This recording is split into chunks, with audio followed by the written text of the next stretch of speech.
Good morning, good afternoon, good evening, whatever time of day it is. I do hope it finds you well.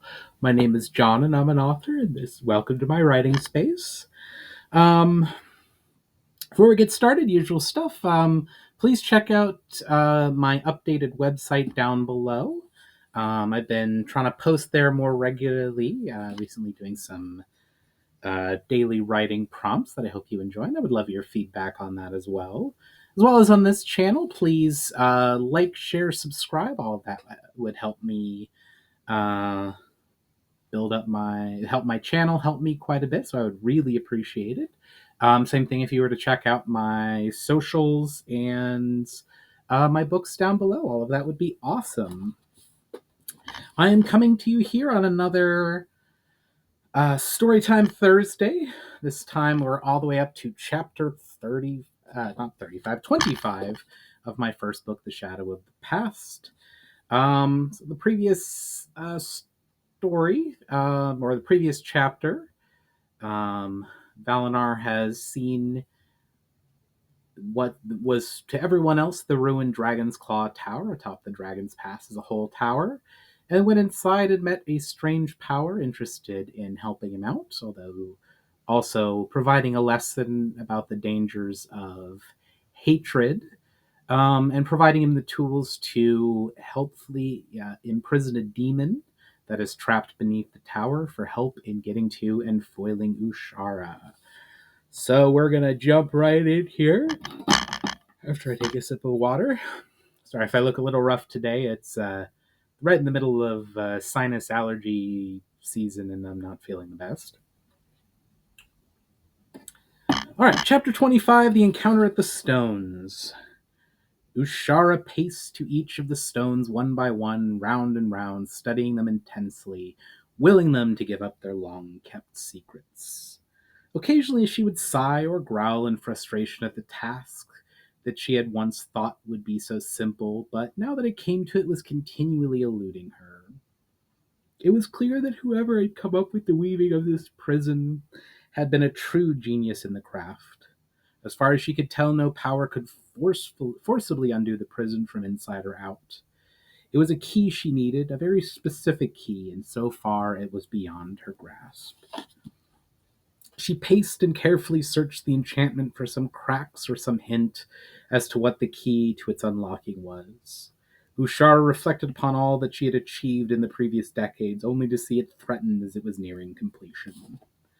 It had been many years since one of her order had stumbled upon this secluded terra, and when enough information had been painstakingly gathered, she had been assigned to acquire the terra by any means she deemed fitting.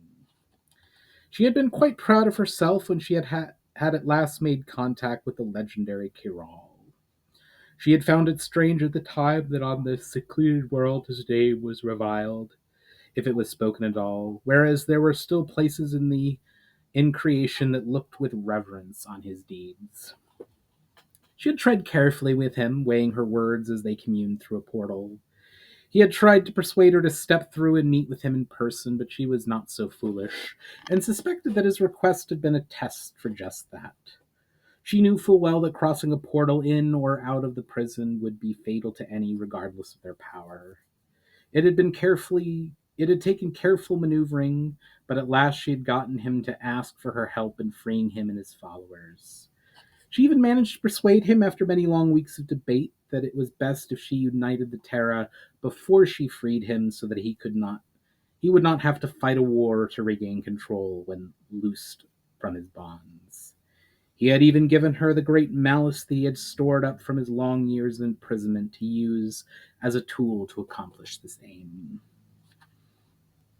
It had taken nearly a year, wandering the Terra in various guises, before she came upon what at the time was called the Confederacy of Turlim, a loosely allied collection of cities standing in a fertile plain and teeming with people. She picked Telmar, the oldest and wealthiest of the cities, to start, and preached the strength of unity. With the aid of Carol's malice, her cause was quickly taken up. She paused her pacing to smile in satisfaction at what she had prompted those mortals to accomplish. They had fought several major wars, forging a mighty military machine in the fires of battle. in order to gain control of much of the northern part of Sirana, and that malice in her preaching had ensured that none had effectively united to oppose them. They were even poised to bring both Kimral and Romalda into the fold without a drop of blood having been spilled. She remembered clear as crystal that Kiral had warned her of the possibility that the descendants of the one who had defeated him might still live and could pose a problem. She had scoffed at the time, but she had nearly had a panic attack when she came face to face with the strange young elf in the Toronto forest. However, he had not proved as strong as her initial fear had made him out to be. How could she have known that he would cause such trouble? She had it on good authority from her agents that Val'inar had visited all of the elementals, hauled away by their own despair, and had gained great power, not nearly enough to threaten her, but enough to ruin her plans. She had been informed only a week previously that Val'inar had raised Cameral in rebellion and broken Romaldo away from the Union. She had every confidence in her army's ability to crush the rebellion in Cameral, but it was still setting her plans back. However, she had not lived for so many millennia without being able to plan ahead, and realized that it was possible that Val'inar might well prevail against her eventually. She was loath to trust Kiral, having hoped originally to either keep him imprisoned forever or release him only when he was no longer a threat to her and her associates' plans for Sirana, but she had no choice. She could do little more on her own without risking punishment for more direct interference, although the elf was starting to anger her. Therefore, she decided her only choice was to release Kiral and let him deal with everything, and hope that he would keep his bargain and would be willing to work with the order to which she belonged. That had been 6 days ago, and she was no nearer to discovering how to open his prison than she had been when she had arrived at the circle of binding. After pacing for a while longer, she turned and strode to the middle of the pillars. This has to be it, she thought to herself. That must be the key. A specific pattern of array must be directed at each stone. She reached forth her power, and soon tendrils of energy snaked from her arms and wrapped themselves around the stones.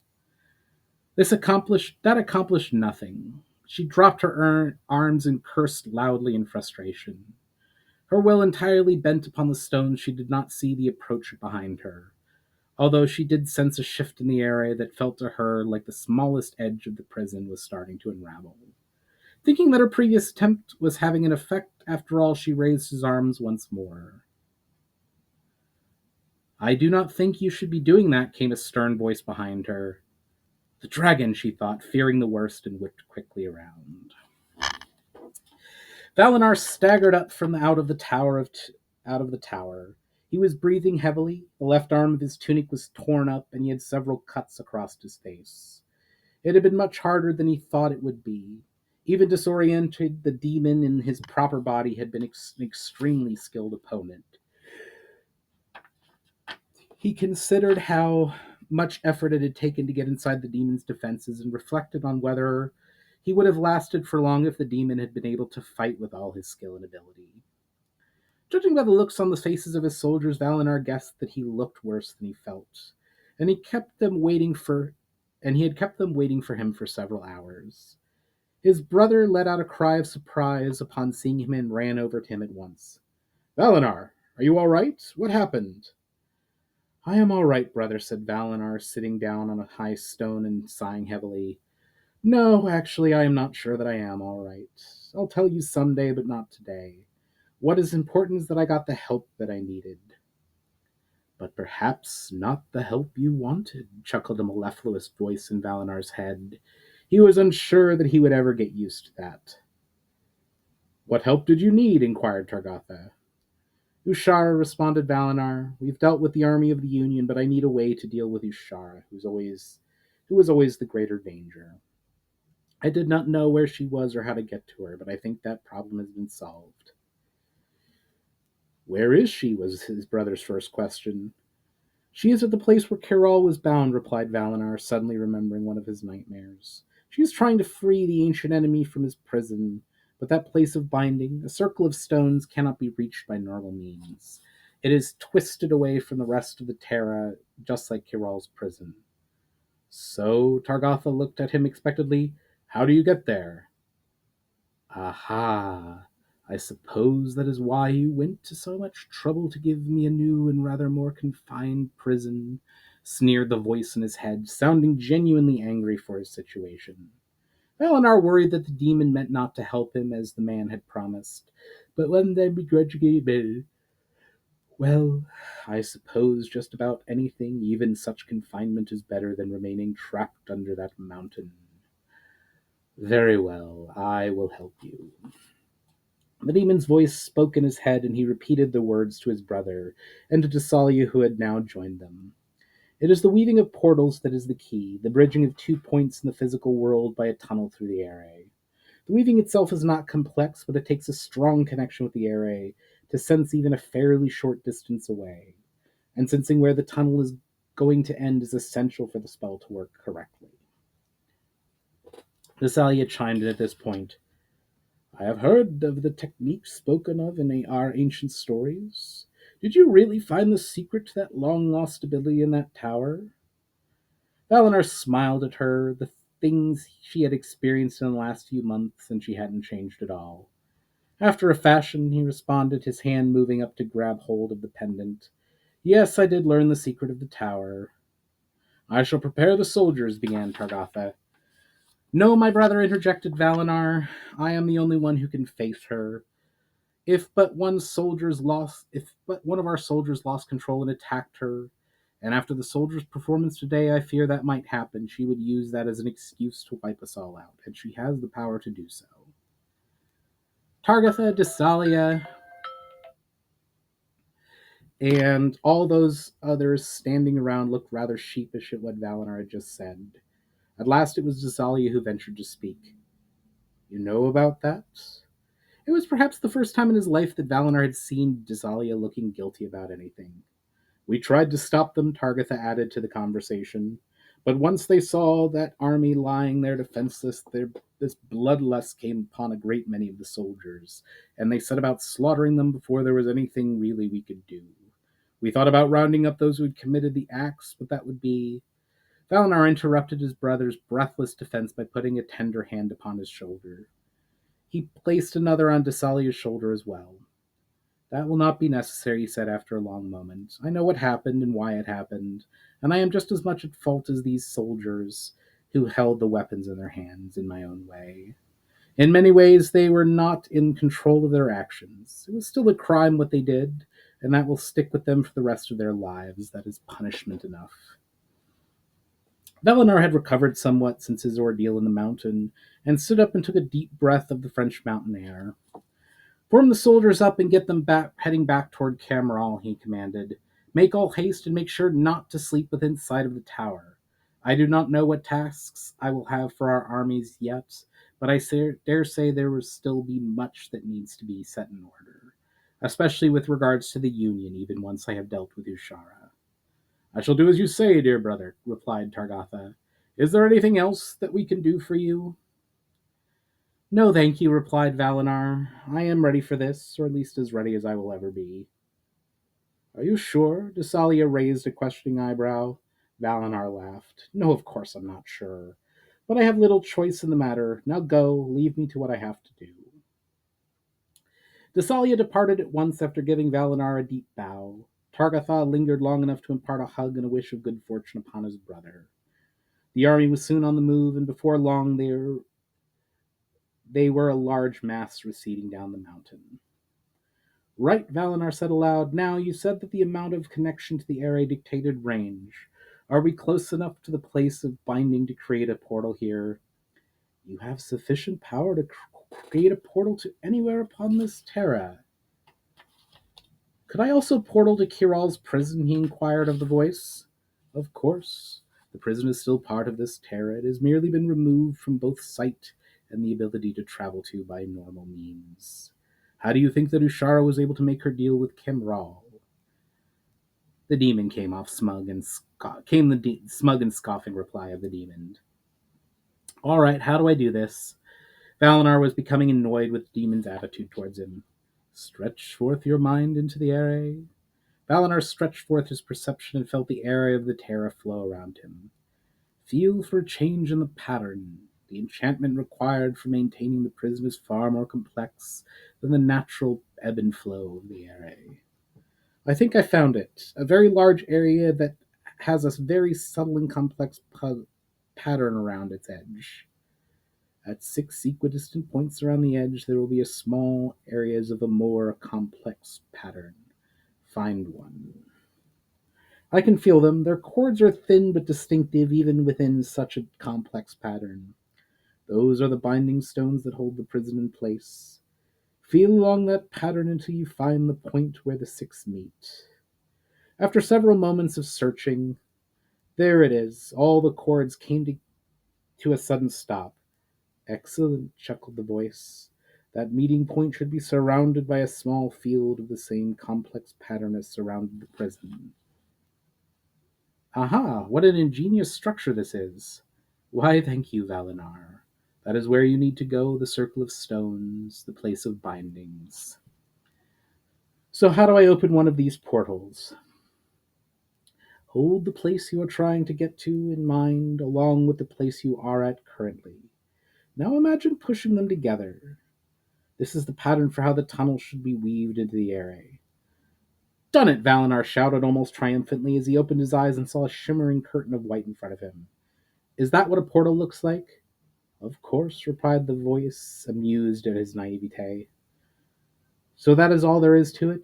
Yes, that same smell and technique can take you across a room or between terra. All that is required is enough focus and power. Thank you, I couldn't have done it without you, acknowledged Val'inar, as much as it pained him to admit. As he stepped towards the portal, he hesitated for but a moment before walking into the portal. Just as he did so, the voice came back to him. No, you couldn't have. Oh, I may have forgotten to mention, but portaling into an area as magically shielded as the circle of binding will be most decidedly. The first few seconds were strange and somewhat uncomfortable, as if he were being pulled by his skin through a space that was a little too narrow for him. But then, all of a sudden, it felt as if every piece, every inch of his body was in intense pain, hot and cold, sharp and dull. He cried out, to no avail, as he was still within the portal, and writhed, trying to find some position that would ease the excruciating pain that he was under. At last, after what felt like an eternity, he felt himself being thrown bodily from the other end of the portal.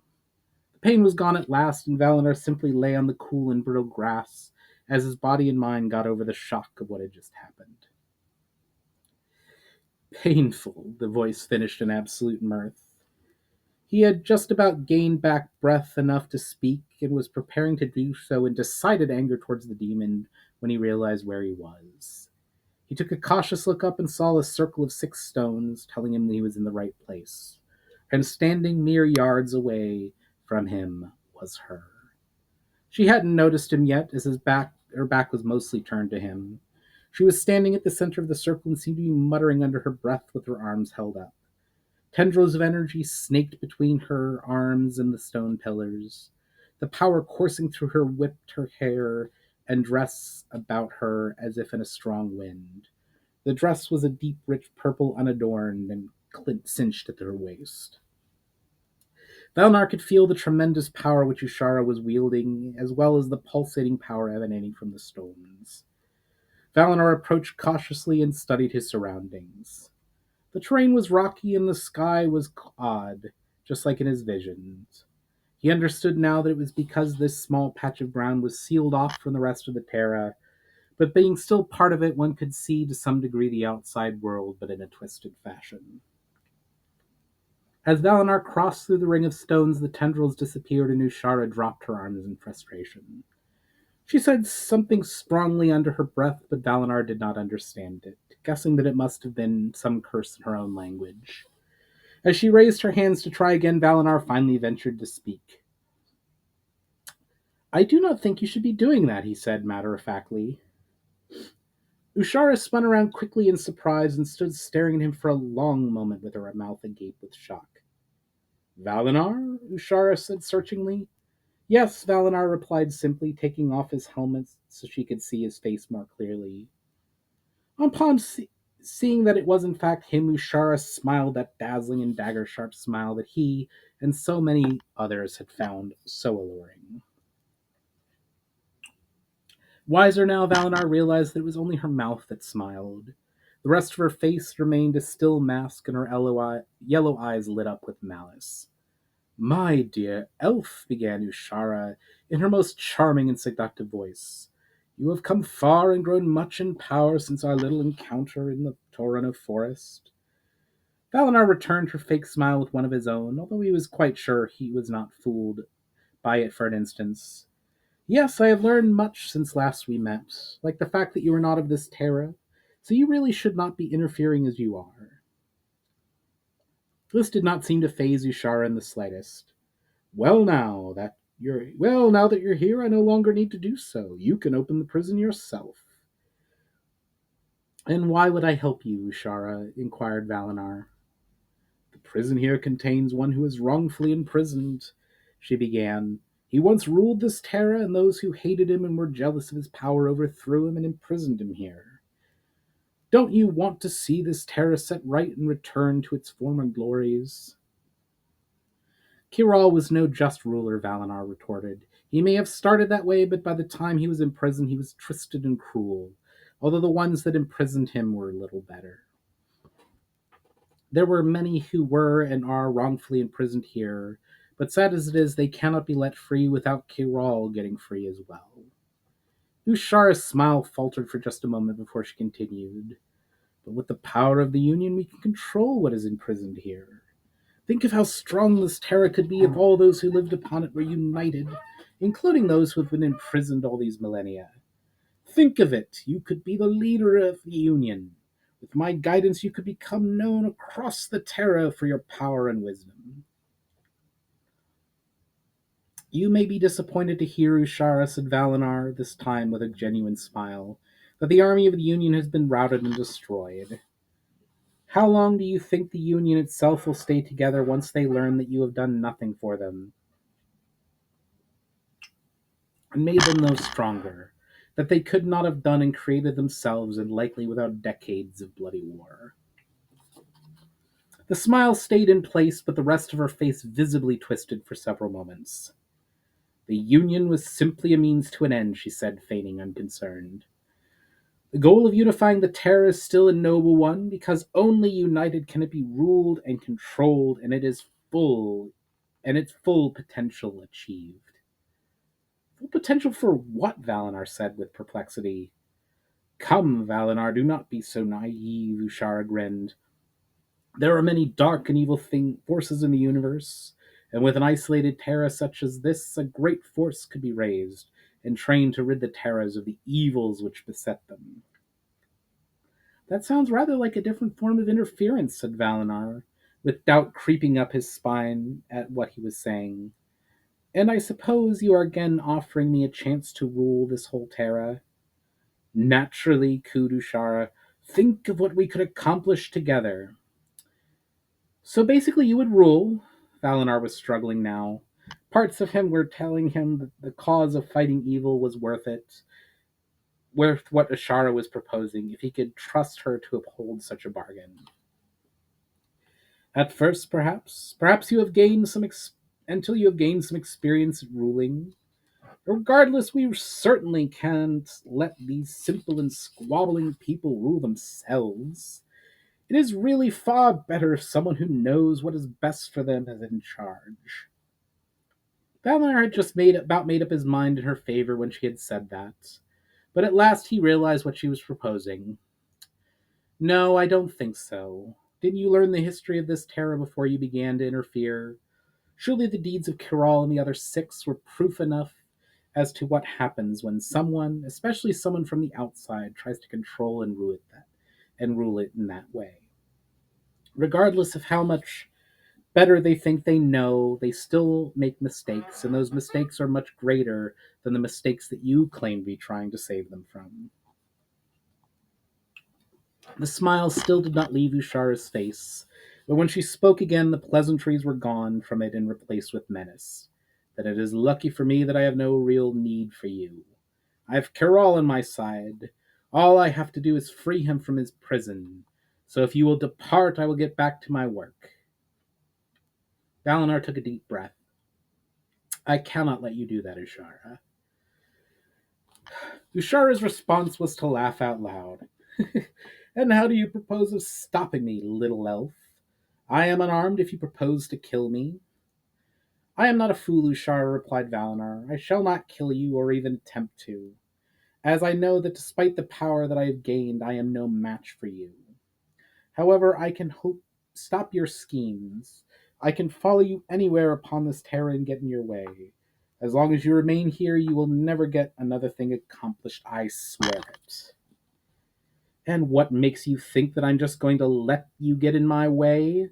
Ushara's eyes burned like two suns, and her voice had become almost a snarl. Because you cannot hurt me. I know full well that you cannot kill, save in self-defense, replied Val'inar, with a good deal more confidence than he actually felt. Cannot, chuckled Ushara maliciously. There is nothing that can prevent me from destroying you. It may well be against the rules of those who walk upon the terra, but perhaps I just don't remember that rule at this very moment. With that, her visage changed. Her smile stayed exactly where it was, but she seemed to grow taller, her face and hands elongated. She was laughing, the high, cold, and cruel laugh that had been haunting his dreams for so long. Her yellow eyes burned with rage. He could feel the power building up within her as she prepared to strike. He thought for a moment about making some attempt at defending himself, but he knew there was nothing he could do to resist her power, and so simply stood there, trying to look determined.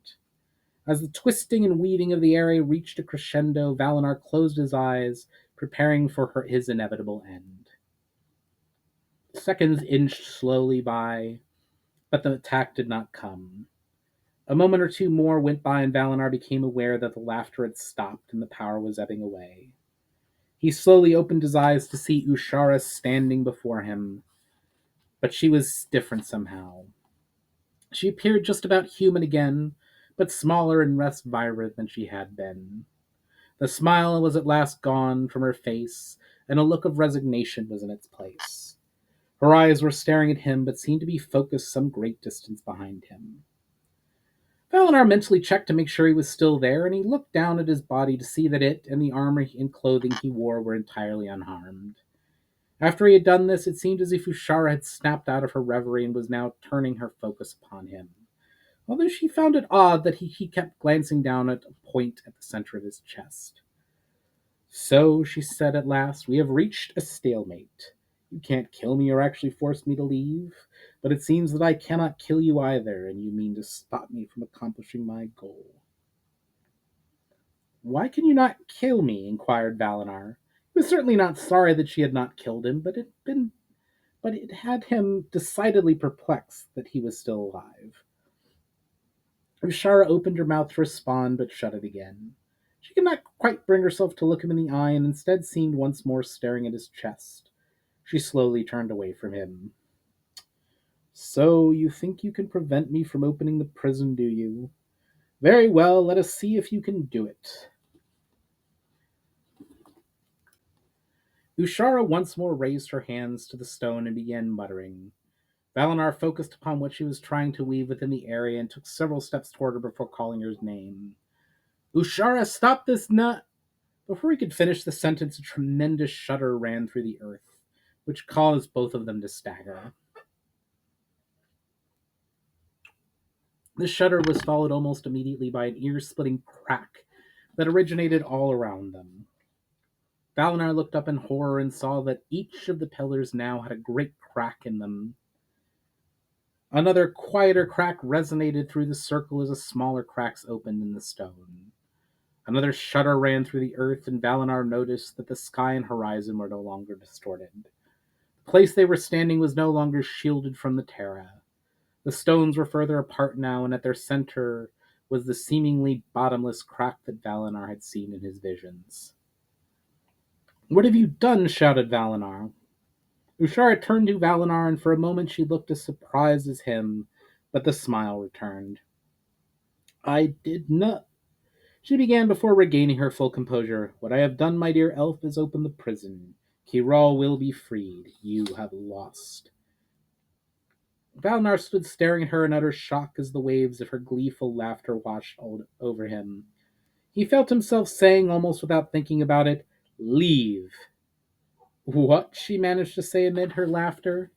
"You have done enough damage here," Val'inar shouted. "Leave now." He practically screamed the last part of his command.